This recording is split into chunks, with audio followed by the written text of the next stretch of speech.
What a pleasant way to welcome you to today's presentation of the KMTV morning show. Like I said on Facebook, the morning show on today, Flag Day, 24th of August 2022 is out, and we are here in at the residence of a former presidential aspirant. He's an economist, an educator, and a politician, Dr.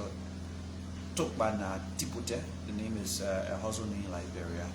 And this morning we came purposely to, he's been around for decades. He's been around for couples of times. He understands Liberia. He understands governance. He understands the economic side of a country. And so we thought it was necessary to come to get his own side and his advice in making sure that those in authority can listen.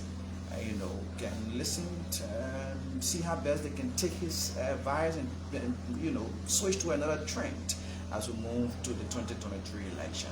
Dr. Togba-Nah Tipoteh will talk with us for the next 59 minutes, and I think it's going to be a very fascinating and friendly conversation. My name is Amos Momo.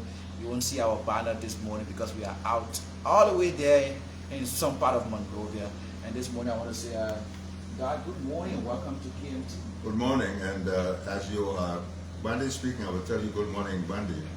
Onga, so good morning, and how are you?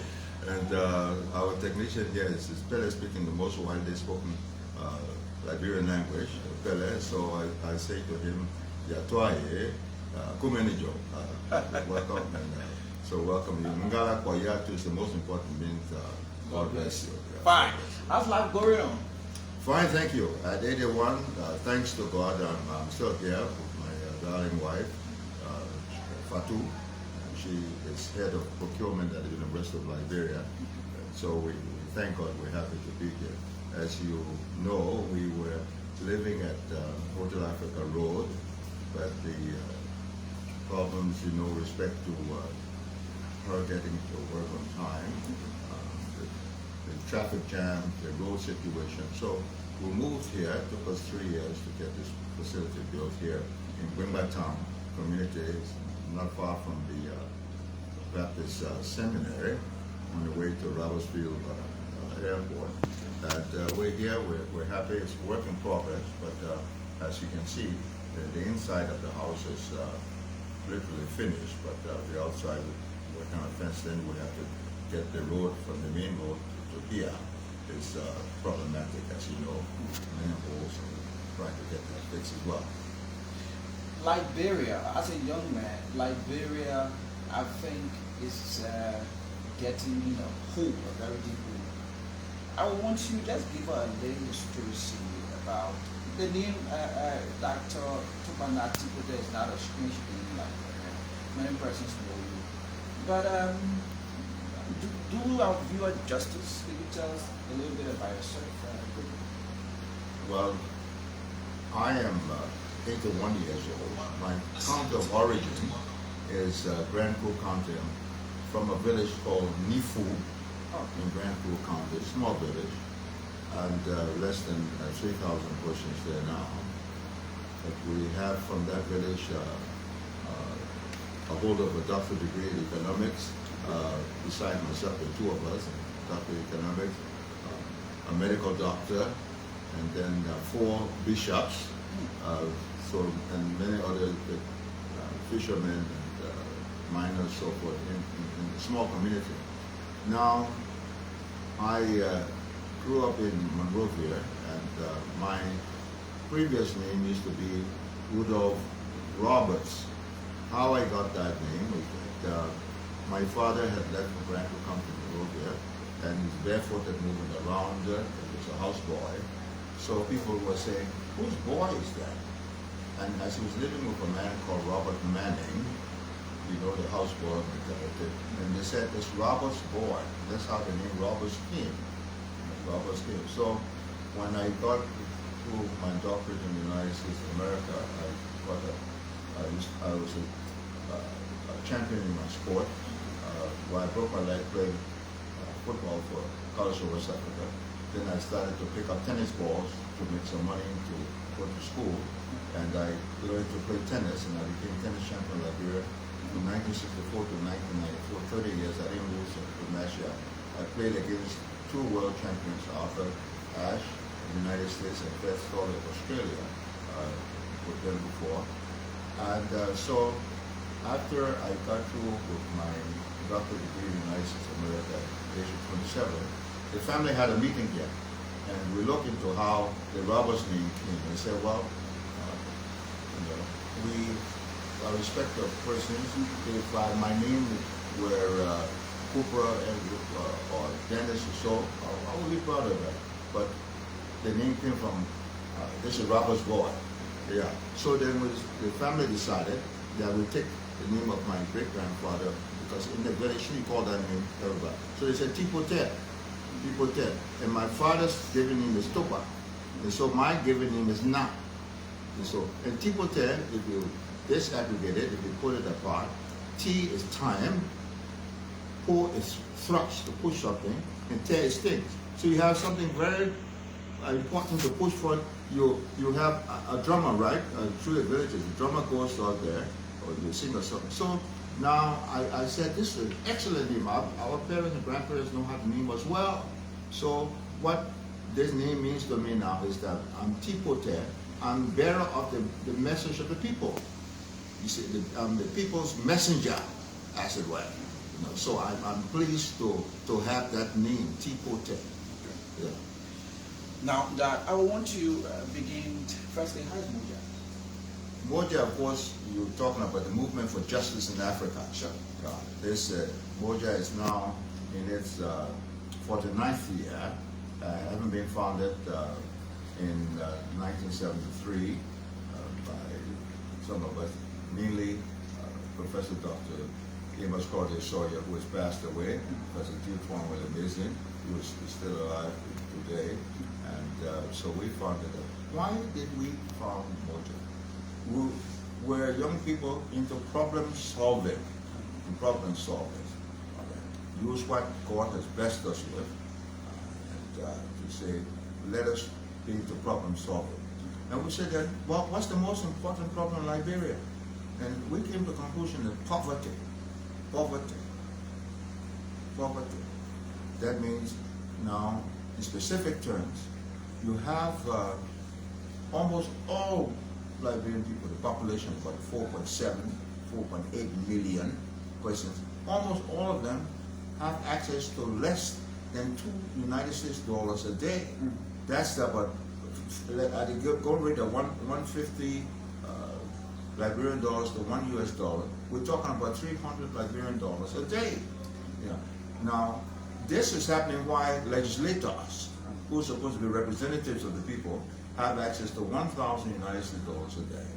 And their partners in the commercial sector alone, I'm not going to call nationality, but you know who people dominate the commercial sector, have access to 2 million United States dollars a day. And my quarterly studies on the economy got this 2 years ago. So now, in this type of situation, and we say, well, why is this taking place? It's taking place because there's no justice for all. Like I wrote a song in Pele because the most widely spoken Liberian language, Panga Mininaboya. Panga, come, Panga Mininaboya. You know, Panga Mininaboya. And come. And I want to tell you about how God acts when you Panga Mininaboya, Belinga, Atike, you know, Kunangataisu, you know, come and listen. When you see God working, there's always peace. Why there's always peace? Because God doesn't pick and choose. Our Creator does not pick and choose. Ngala, and the fire, of course, come back. And it doesn't pick and choose. So justice for all. So we say that justice is the way forward. And it's important now because poverty has become a pretext. Some rationale or reason given by some people for bringing in violence, coup d'etat, war. You know, people brought in here and said, oh, well, this government is not doing well, and so let's come in and remove the government by force, and international partners give them guns and so forth, because the guns are not made here, and give them guns and so. and at least 300,000 persons, Liberians died. The infrastructure damaged, and the economy, as we speak today, the economy has not recovered to its pre-war level. You see, so the Liberian people now have concluded. This is the most important conclusion. Liberian people: no more war. We want peace. We want peace. No more war. So this is the reason why then we set up justice. We started out is to raise awareness. So the solution to the problem, we have the problem of poverty, is to raise awareness. I mean, the knowledge that Ngala Kamba, our creator, gave us, let's try to spread that knowledge. The people are not stupid. Most people are not stupid. The way I'm talking with you, will respect you, Amos, Momo, give respect. If I say, please get up the chair will break down, you will get up. But if I don't show you respect and I abuse your mother, this and that, you will not get up. The little I know about you, so far I know, but you will not do that. You see? So we have to learn to communicate with people. And so even to do some song, maybe before we conclude, I'll do my song in Bele. And so it's that when you move around, it's justice for all. So the movement for justice in Africa. And some people say, oh, well, it's Pan-African, this and this. In fact, President Togba asked to be a member of Moja. So we say yes, right? Because the government, Liberia at the time, was under the impression that we're just interested in getting freedom for the South Africans. But the concept of justice is for all oppressed people, all people who are suffering under the arms of a few people. So that when we found out that the government of the day, was around 1973 or so, was doing business with people who are promoting apartheid in South Africa. For instance, Maduro wine from Portugal, in strong support of the apartheid in South Africa, was being imported here. And so then the government was supporting Taiwan. Taiwan, of course, was a strong supporter of apartheid in South Africa. When the deputy foreign minister came here, Professor Dr. Amos, peace be to his ashes, led a group of people with placards at the Spixby airport. You know, just before they said, no, you go back to deputy foreign minister. We're not here for that. Okay. Yeah, and so then of course the government, President Togba withdrew his Moja membership immediately because he found out that if not justice for one person, there will not be justice for all. You see? So we're at once for justice in Liberia and also for justice in all of Africa. And remain so. This is the basis of Moja. Lord, today is Flag Day. Can you tell us a little bit about what you know about today's day? Why is it important that you observe this day? What the flag of Liberia means to us? What the flag of any country is important because it's a symbol that waves out in the air, calling people's attention to the country and what we should do to make the country better. This is the meaning of the flag. Unfortunately, we have the flag that looks like the flag of the United States of America, but with one star. It's unfortunate primarily because this country continues to be ruled by persons who are into the Americanization of Liberia. As soon as you have something, look for instance here. The previous immediate past government and this government concluded that corruption is the #1 enemy of this country. How did they come to a conclusion? Because they observed correctly, because they can say something could not be true, but they observed correctly that corruption is there. Corruption means what is not for you, you take it for yourself. And so the people are paying taxes, so forth, you take it for yourself. You build your own house, you build your own road, so forth, this is it. And so now, so now one of the previous American ambassadors Ambassador Elder from Kentucky, you know, the lady who was here, Catherine Elder, she's observed that the Deputy Minister of Information, Mr. Fondon at the time, was engaged in some bad practice. And she called the attention of the president. Said, well, you know, Deputy Minister Fondon is doing, and so then what happened is that the president suspended Deputy Minister Fondon. Then, under suspension, Deputy Minister Fondon made a public statement. So I'm suspended, but my pay is still running. You understand? But and now we hear that the American ambassador has indicated that the United States of America Treasury Department has come up and found that 3 officials, I don't need to call names, what they know, well, McGill, Cephas, and Twewe, into corruption, into bribery, into money laundering, it's been made public, and thereupon the president of Liberia suspended them. But the fundamental question is here. If one were to know that someone is doing something against the public interest, do you have to wait for another entity, especially a foreign entity, to come and tell you that it's going wrong? You see, this is an error. It's an error. So what this means is that you now supposed to be stopping corruption. You are encouraging it because you see it going. We will get to that. Yeah. Oh, you want to get to that. Yeah. But you know, it's all part of the flag day because it has to do with the American mentality, the support for the slave master. You see what I'm saying? Because you wait for the command from the slave master, command from the former colonial powers, then before you act, get upon them. When in fact you should act anytime you see some wrongdoing, because it's the right thing to do. Lord, you contested in 3 separate elections Yes. as presidential candidate for over 3 decades. And looking at the present proceeding of our government, what do you think? Well, let me tell you why I ran for the presidency. I ran not expecting to get elected. This is my surprise. Why didn't I expect to get elected? Because a bad system, the electoral system is bad. Why is it bad?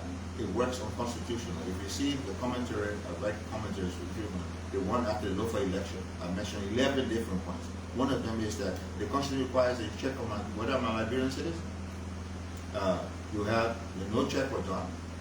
Then, of course, people are coming from different countries to come and vote here as we speak. People are leaving from different countries who are not registered to go to another country. They need bus to go. And sometimes government transport takes them to go and vote.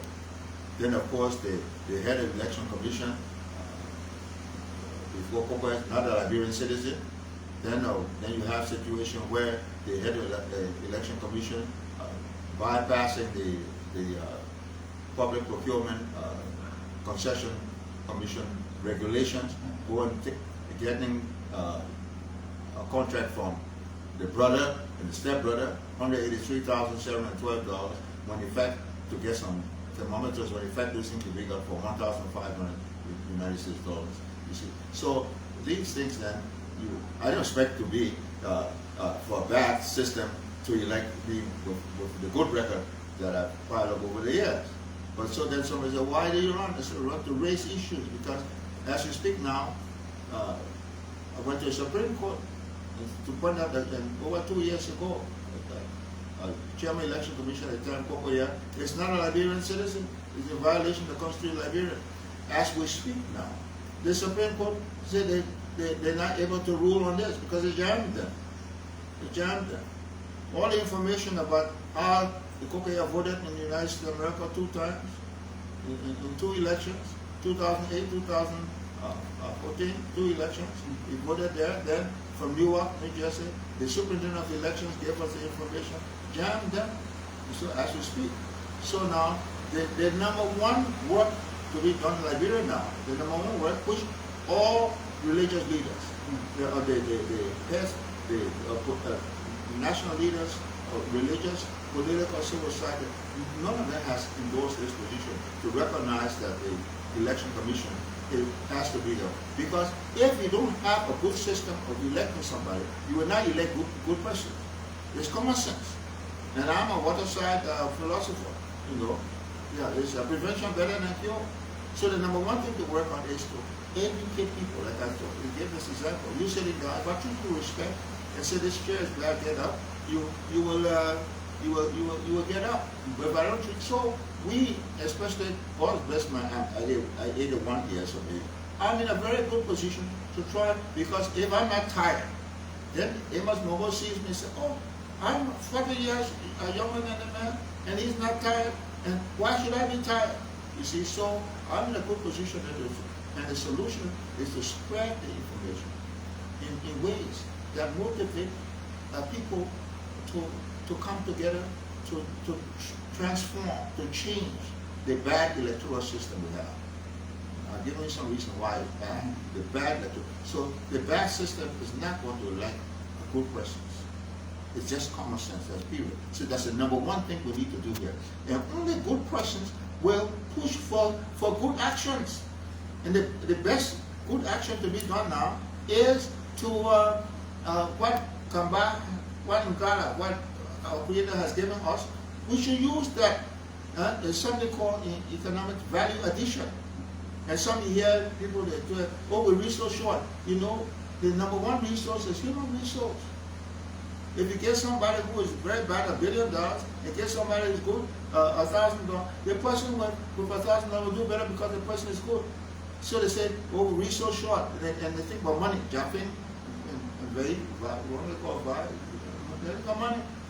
But the number one resource is human. So these things are not recognized. But now, this is why, and this is all part of the work of Moja, the Movement for Justice in Africa.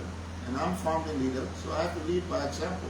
And so now, I cannot enjoy Amos Momo's house being burned, and then be expected to bring up the put it up. The house called Liberia is being burned now. Corruption, poverty is being burned. So those who are responsible for burning, we do not expect them to bring water to put the fire out.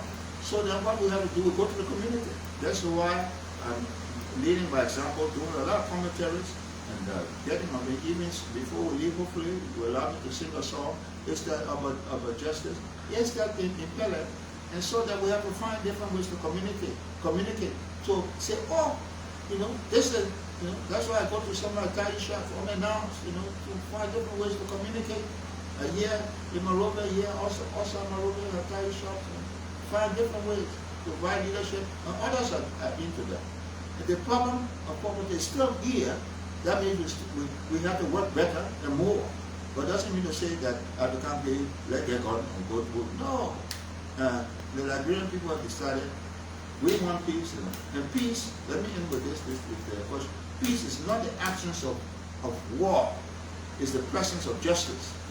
Peace is not the absence of war. They say, oh, we have peace here. Who will tell we have peace? Look at when Economic left from here, and we started fighting again in the second part of the war. So peace is not the absence of war, it's the presence of justice. If Amos was sitting here, if I don't cross his mind, I truly felt, then there'll be no trouble, we'll be friends. But as soon as I start crossing his mind, so forth, I mean, there'll be problem. As we move to 2023 election, we have minds of going back to English. The only thing I'm running for now is running for justice in Liberia. I've always been running for that, and that's what I'm running for now at 81. And running and to raise awareness. You see, lots of commentaries. You see, lots of commentaries in the local media, local newspapers, in the radio, and you here today want to tell you thank you for coming today, because it's part of the solution. In fact, the commentary I just did is called solution, not position. You see, all the parties, the ruling parties, non-ruling parties, the political leaders, all of them, just the problem, there's a problem. Oh, why don't we? This. No solution. And the solution is changing the electoral system. So, good persons can be elected. Who are good persons? The persons who have a record of helping other people to help themselves. This is commonsensical. So then, if you help other people to help themselves, you're not going to get in there and steal. You're not going to get and be corrupt. What for some some other people that the poor people put in there. You won't go take and use it for yourself. But now, let's get to governance. You, as an economist, what could be some of the economic factors that is pressing government issues? Well, the number one thing we need to do now, government, is to really work on the electoral system. And next, in terms of the economics of it, is something called value addition. Value addition. Value addition, the number one thing is that you add value to the human resource. Amos, Momo, sitting here, knows something about broadcasting, by radio, by television. Why should we go and pay money abroad? You know how much we pay for lobbying now abroad to get foreigners to do things that Liberians can do? $3,140,000 United States dollars. Huh? It's the highest in Africa. We got 15 persons. Ghana has only one, KML. And you see, I'm bringing all this information because I studied. You know, I've written more than anybody else, Liberian or foreign or so forth. But the way to learn is to keep your mind open. Don't say that you know everything. You know, people now, they know everything. As I'm sitting here, nobody in government consults for me. Nobody. Actually, nobody. And they cannot afford to pay me. I told you the president of South Sudan 6-7 years ago could be advisor. Well, $100,000 United States dollars a month. He said, all right, I'm not going there. They're fighting oil, so forth. I'm here.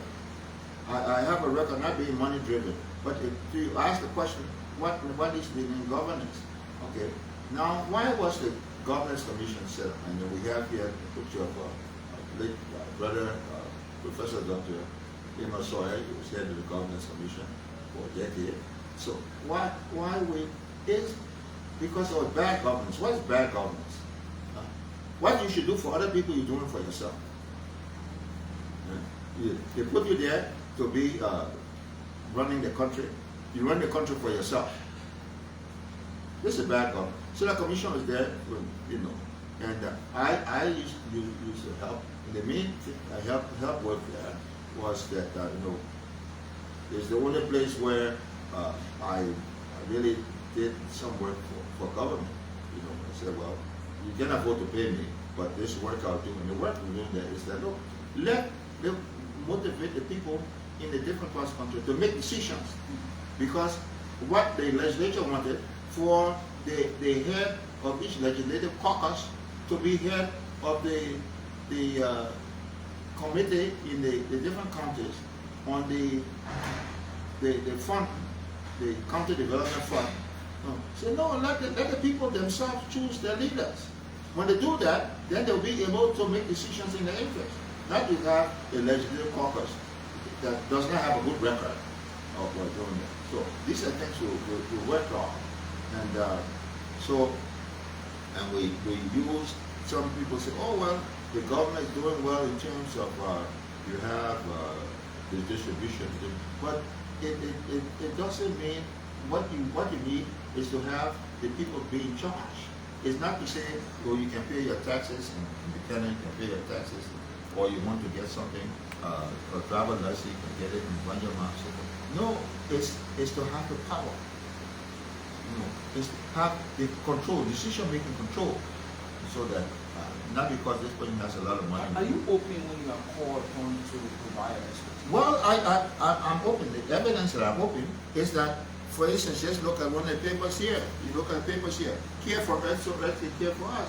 Okay, this provides advice for everybody, including the Environmental Protection Agency, says that we should care for the earth. Have good sanitation. So now we have a lot of proper garbage around, people getting sick. You go to the hospital, but we just have somebody 2 days ago to get to the hospital, no beds there, the drugs there, across the road, you got the local pharmacy there, owned by foreigners, in cahoots with the management of JFK there. The prices there are too high, you know. So these are practical things, and I try, and not only I, but others are working with these things every day to try to do. So this value addition. From economics, value addition. So that now, let's take we have 200 of the best log species in the world here. Why am I mentioning this? It's because climate change now is a huge problem for the world, especially China and the United States of America, the biggest producer of gas, bad gas emissions. You understand what I mean? This is now gas emission, carbon dioxide from the big factories, because they want to get rich quickly, so they have these factories putting out the smoke, and this smoke kills. So now our forests here, our forests can take in the smoke, and what the forests we have put out, they can put out something called oxygen, and oxygen saves lives, but the smoke kills lives. So it's a good thing we have here. It's something that people should be running after, especially China, People Republic of China, and the United States of America. So now what do we do here? Now, instead of doing reforestation, in other words, growing the log trees, so we can have something that the world wants, we then do something called deforestation. We're cutting the logs down because of the greed of the management system, the government system. Am I clear? You are. Okay, that's the one. So I just gave an example. So now we're hand in hand. Hand in hand. We want this. And here now, the number one giver for this hand in hand, United States of America through the World Bank, the International Monetary Fund. I used to be chairperson for all of Africa in the World Bank and International Monetary Fund. I know how they work. They are profit makers. So they will give us some money, grants, so forth. But in order so we can borrow from them and follow the way they want to push us. Want to push us. You see. Now the United States government come and say, well, this government is corrupt. But who supports this corruption here? This is the same entity. But what is the message is that, look, you are corrupt, but you're not getting as much profits as you want. The production of raw materials for export, you're not getting enough profits for us. Why wasn't it over the previous government? Because they were happy with the previous government.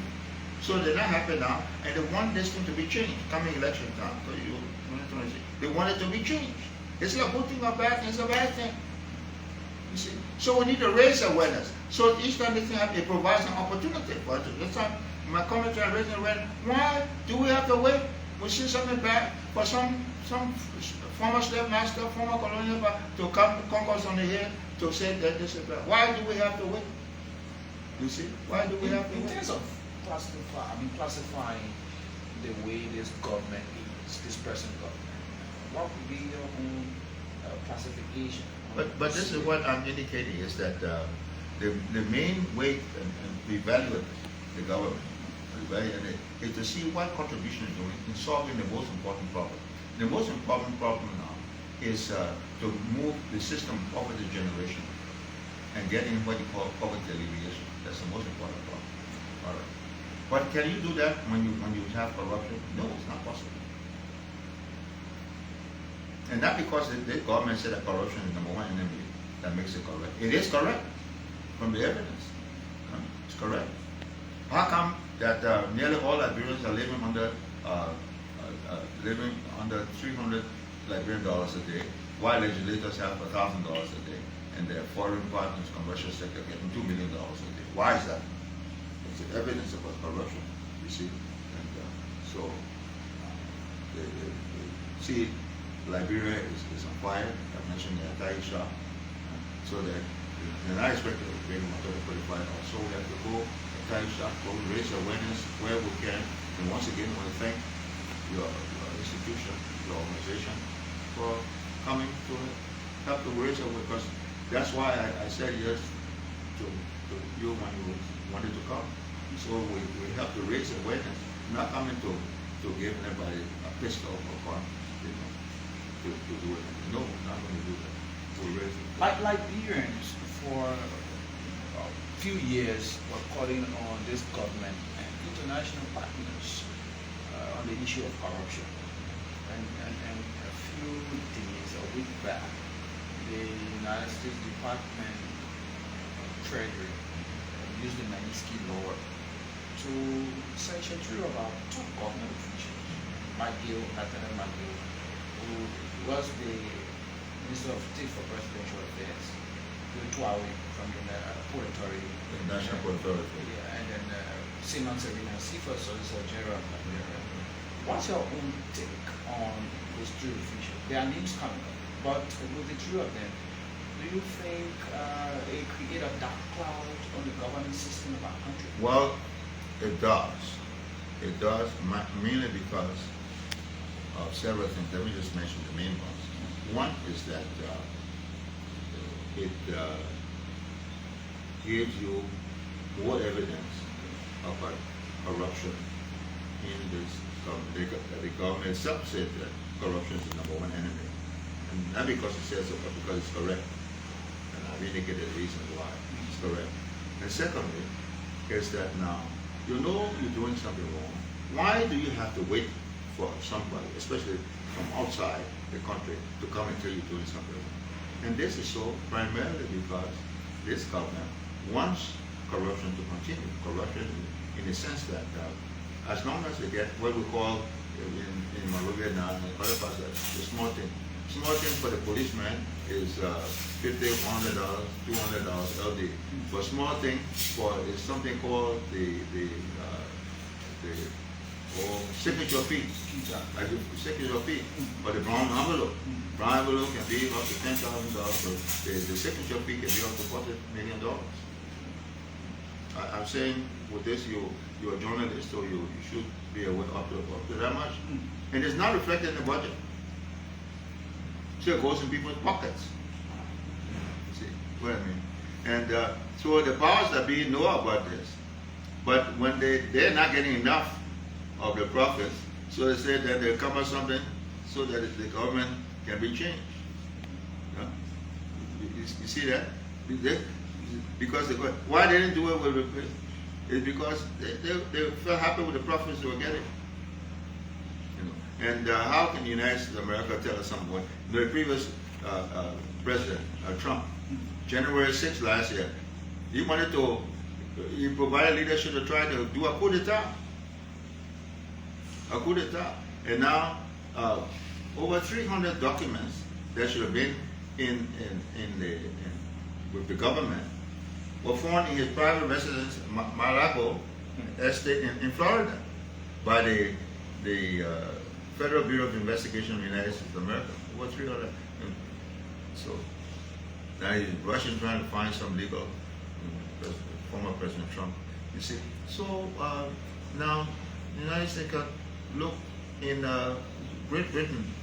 They were beheading people, including the SST, 300-400 years ago.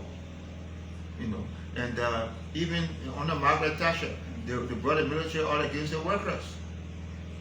Not too long ago. So we have to look into ourselves, because if you don't know yourself, you cannot solve your problems.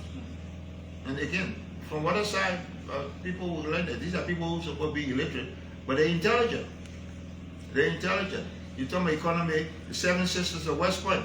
Yeah, some people say I shouldn't go talk with them because they don't run a man business, so forth, man. And I said, well, I'll go there. And they come up, the cheerleader comes and say, well, batio, so forth. It's the money problem. Then the response is, it's not a problem. But then the cheerleader said, well, why not? And you know what they come up with? They say the management. You see that? The management. So if you're managing well, then the people live well. You're managing bad, the people. And the evidence I brought to you about the less than 300 Liberian dollars that people have access to, the poverty here, it's bad management. And we need to change this. How do we change it? Violent or non-violent? Non-violently. Why? Officials in this government have been sanctioned by the U.S. Taking into consideration, U.S. is more like our father. What could be your action? Well, if I were president of Liberia today, the U.S., we have no pretext to take such an action because it would have been prevented. We have had a team. It's not about I, it's about we. We have a team of people with a record of commitment to preventing the corruption, which we're taking. That's what we've been. And we've been busy raising awareness, so we get people in the legislature. Some people are saying, oh, well, this is time for country people. And the American Liberian been there for all these years since 1847. So now you have in the legislature, almost everybody there in the legislature is from some native background. So that's why I wrote a commentary. I said, American Liberian rule, native Liberian rule the same. But fortunately in Liberia, we got good people. The same in the sense that it resulted in poverty generation. Poverty continues to be. So it's the same. So then what do you do? It's not a question of native or Congo, it's a question of good and bad. So Abaport, for instance, a raw American Liberian, a raw Congo man, Tipoteh, a raw native man. But after I got my doctorate, I was in the street selling the publication of Abaport. Why? He's a good person. Why a good person? Because Abaport there, he was not taking other people things and putting in his pocket. He was taking what he had in his pocket and giving it to other people. You give knowledge to other people. You see? That's why, in fact, when he provided knowledge about the corruption, and the Minister of Finance at the time there took him to the Supreme Court, and then the Minister of Finance bodyguard, Fritz from Haiti, when they turned to Makut in Haiti, had a gun on my stomach, ready to shoot. Because we formed a citizen of Liberia in defense of Abaport, Colida. We formed it to raise awareness. And this guy had a gun on my ready to shoot. And some woman was teaching at the University of Liberia at the time, came with a car, blew the horn, they stirred them, I jumped in the car and fled. You know? So they working to bring about good governance, working to reduce poverty. It's the most dangerous work to do in this country, but it's the most rewarding work. On the rewarding side, it was dangerous, sure. Why at the African Academy of Sciences meeting in Arusha, in Tanzania, and they're walking with from Ghana. He's the best historian on French Fanon, white skin, black skin, white mask, And so a car came across the road and hit the two of us. But for me, because of being in sporting a little bit, my muscles so forth, I felt unconscious, but Manson got killed instantly. I got put in jail while trying to go work or something in defense of people in Palestine. And so I got 3 o'clock in the morning, they came, got me in Syria, and stripped me, put me on the floor in jail. Like in Nigeria, on the Babangida, got stripped, put, and so forth. It's very dangerous to do. But it is the most satisfying. You see my left hand here is not shaking. I didn't want.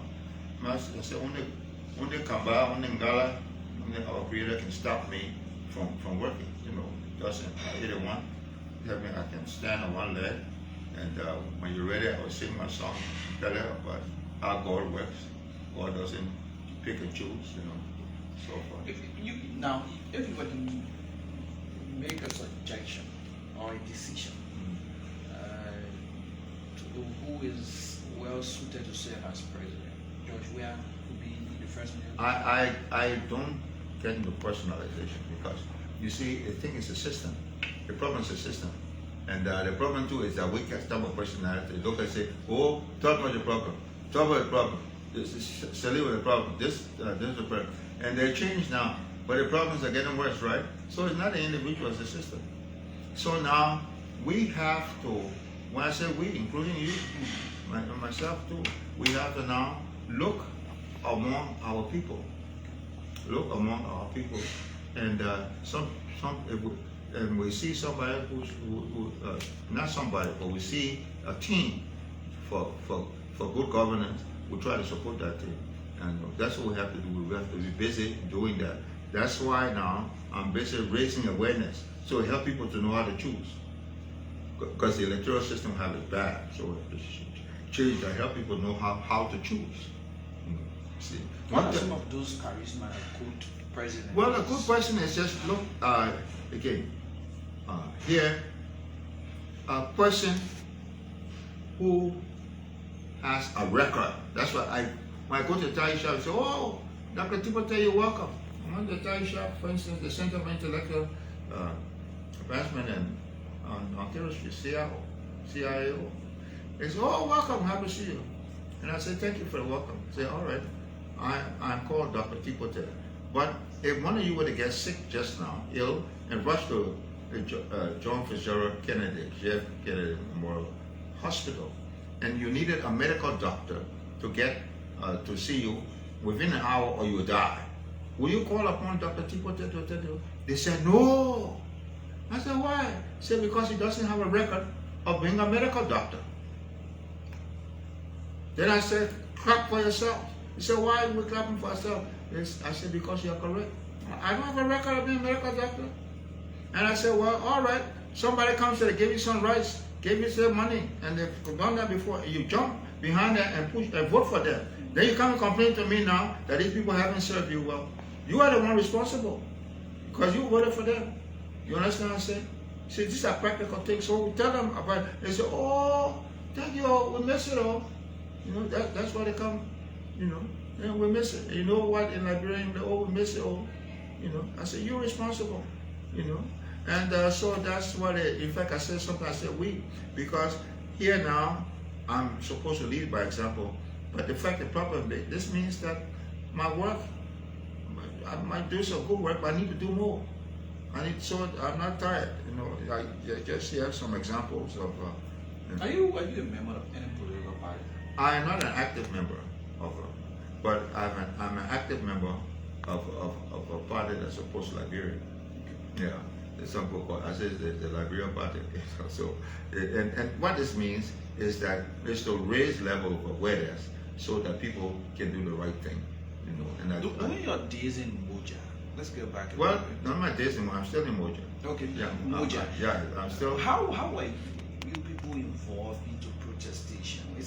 Was it violent? Like No, absolutely not. You know, that's why you asked a good question. Because I'm not talking about that to you. Because some interviews I have, I said no. I change the question. But I've not done that. If you know the answer, but a good journalist will raise questions to raise the awareness of others, and that's what we're trying to do here. So no, because violence does not help you to get to the solution of the problem. You see, because the reason why it doesn't help to raise your awareness, raise your understanding of how things can be made better.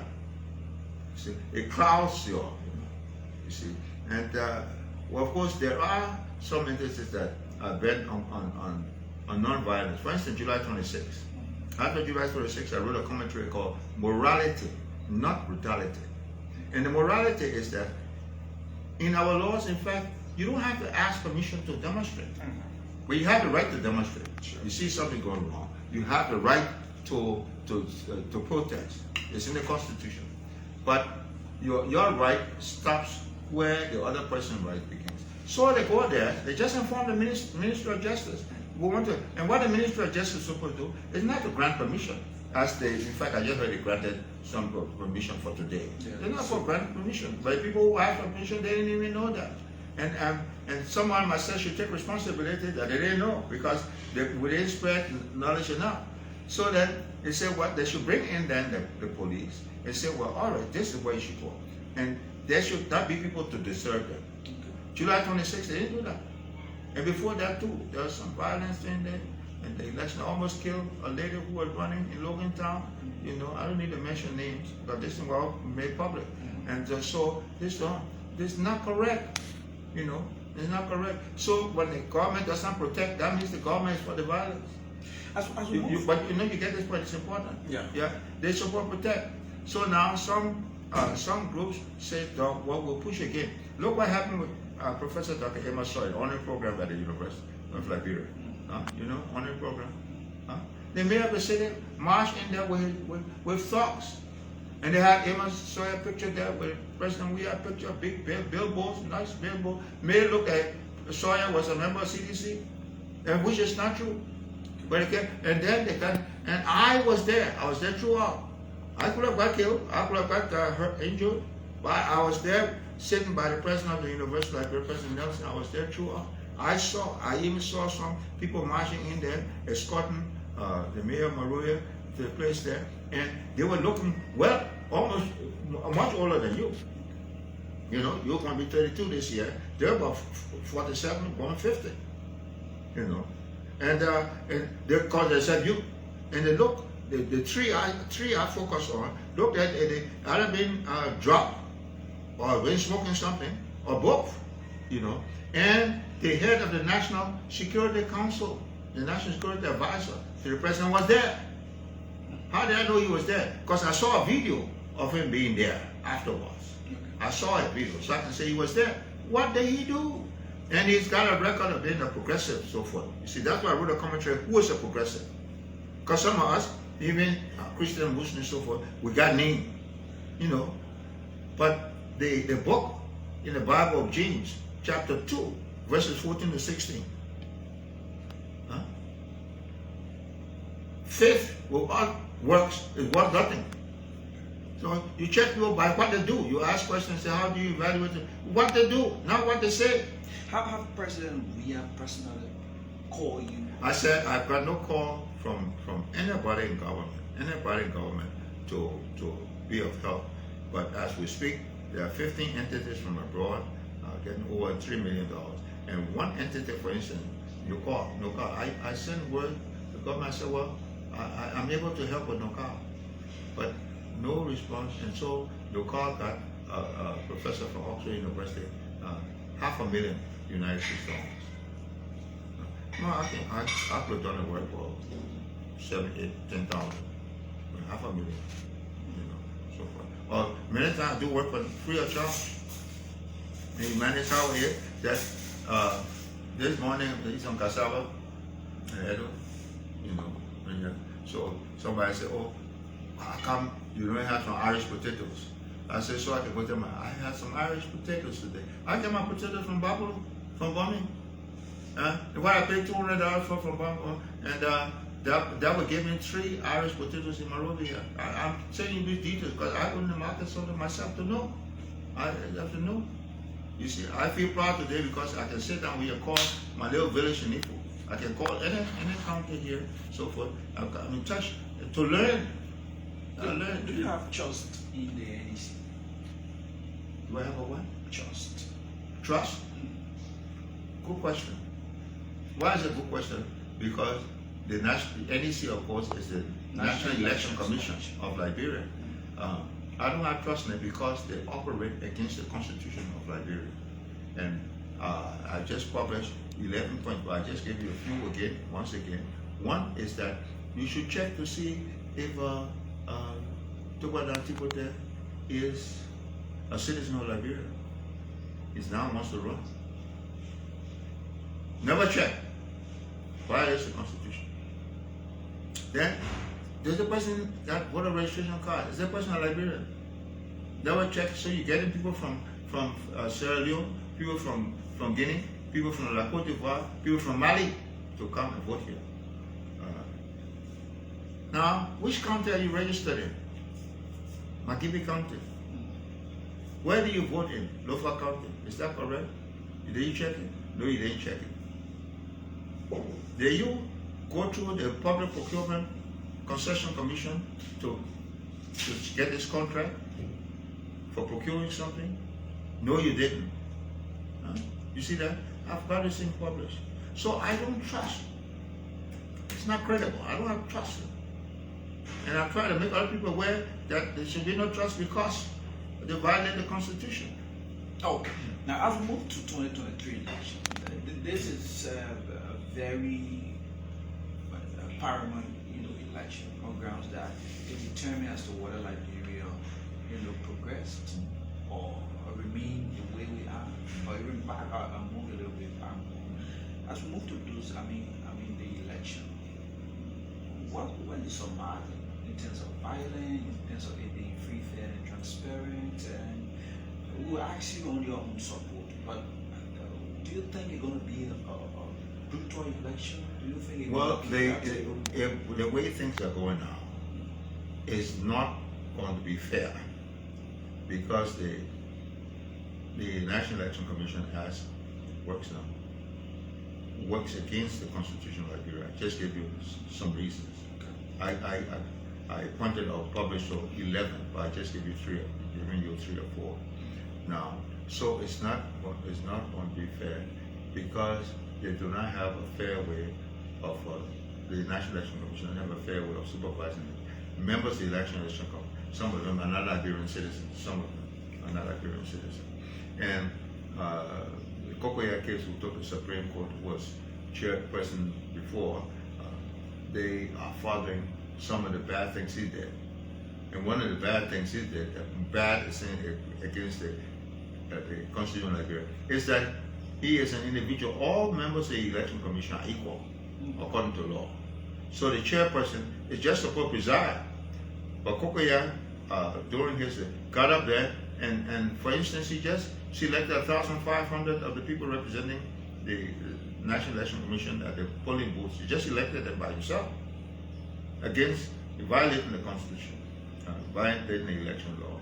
So, and these people, and I just mentioned too how the chairperson election commission just went, gave contract to the stepbrother, to buy something, violating the regulations of the PBCC. So, when you're doing bad things today, you cannot push in for the election of good people. Look at Kenya today. Of course, there was violence in previous election, but now, through some of the awareness things we're doing, and by awareness thing, the awareness what we do here, also go with the Ukraine, Russian. No, it's not only for Liberia. The work I do here, I do local and global work, but it's based on the same thing.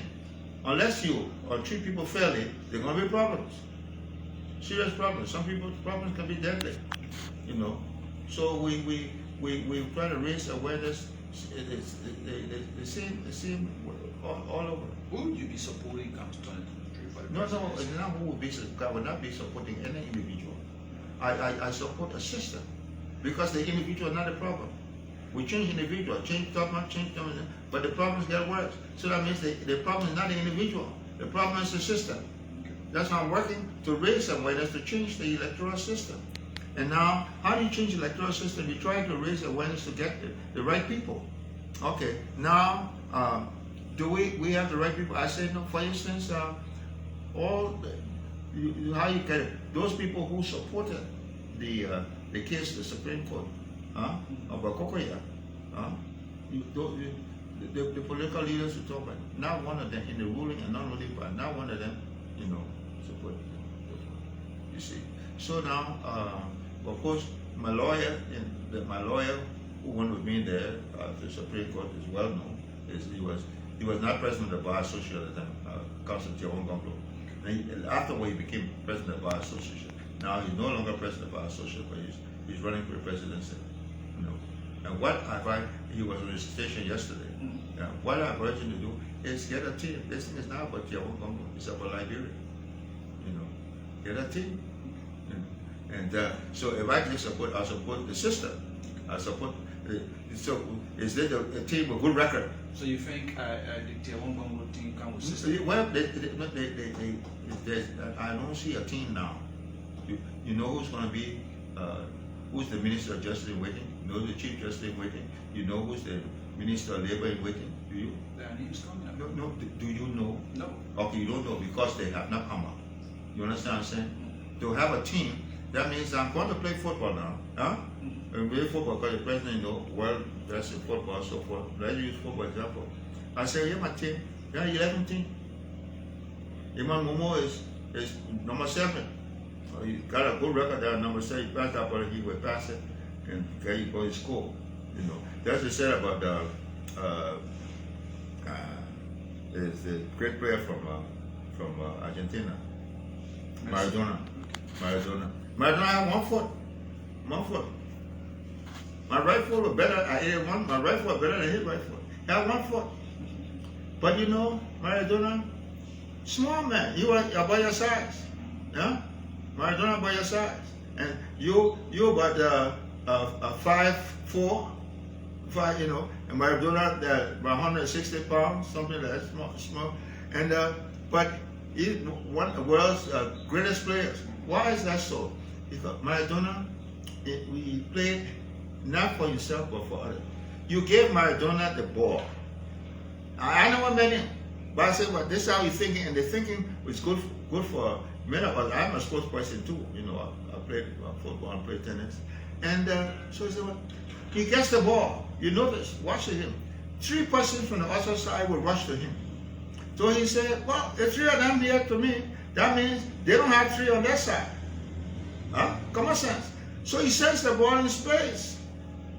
So one of the 3 people on the other side can't get it. Then number 5, he's playing against Britain. Number 5 from Argentina, who has to have came out of the blue, kicked that ball. The goalkeeper from England, they know where the ball can score the goal. Then of course, you know, the English people like to bluff, so he want to get some English connection with it. So he gave, I think, you see. But no. So you watch him. He said, how come Maradona is scoring their goals? But he helps. With 1 foot, okay. Maradona could score the left like this, or score the back on his foot, so forth. I'm going to leave you, but I think you wanted to conclude with a song. But before you do that, is there anything you want to talk about? You know, it's an important part. It's to raise awareness, to respect, how to communicate with people, let them know that peace is the way forward. You know, one peace, no more war, and that we have to change the thing, to change the electoral system. And this is why the song I'm going to sing that's important. It's about come in Pele. Pele because it's the most widely spoken Liberian language. Most people speak Pele. Yeah. And so I've been pushing for over 3 decades now for Pele to be our national language. English can follow up, but you know, and we don't know ourselves. That's why we cannot solve our problems. So Pele, let me start. Banga mina boya belingala tike. Banga mina boya belingala tike. Banga mina boya belingala tike. Atike. Kunangla tahasu. Kunangla tasu. Lassa mene falena. Kunangla tahasu. Kunangla tasu. Lassa mene falena.